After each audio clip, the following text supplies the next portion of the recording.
Täze ýylyň ilkinji günlerinde Libap vilayatynyň Türkmenabad şäheriniň ýaşaýjylary ogurlyk hadisalarynyň ençemesi bilen ýüzüýiz boldylar. Şäheriň dürli sebitinde bolan bu hadisalarda ýaşaýjylaryň howlularyndaky iri şahly mallary, goýun we geçileri, öýlerindäki elektrik enjamlary ogurlandy.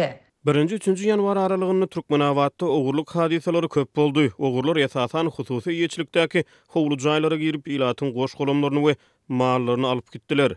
Dip Azatlyk radiosynyň sebitdäki habarçysy 6-njy ýanwarda gurrun berdi. Ýagdaýdan habarly polisiýadaky bir çeşmäniň aýtmagyna görä, 1-nji ýanwarda Çärjew etrafyndaky bir ýaşaýjynyň howlusyndaky iri şahly maly ogurlandy. Şol güni Dostluk etrapçasyndaky bir ýaşaýyş jaýyndan bolsa, telewizor, elektrik öý süpürjüsi we elektrik energiýasynyň güýjüni köpeltmek üçin niýetlenen enjam ogurlandy.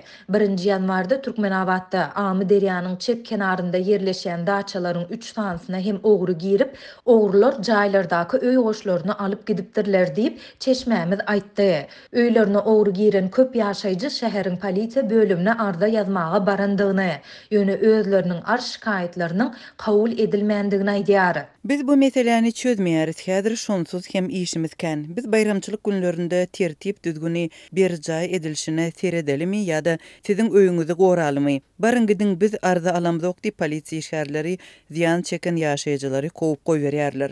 Dip yerli ýaşaýjy anonimlik şertinde aýtdy.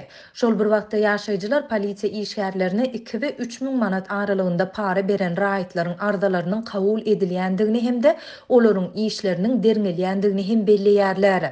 Adatlyk baýdylanlar barada Türkmenabadyň polisiýa müdürliginden kommentariýa alyp bilmedi. Soňky bir näçe ýyl bäri ýurduň dürli sebitlerinde ýygjamlaşan ogurlyk we talaňçylyk ýaly jenaýat hadisalar barada ýygyderli habarlar gelip gowuşýar.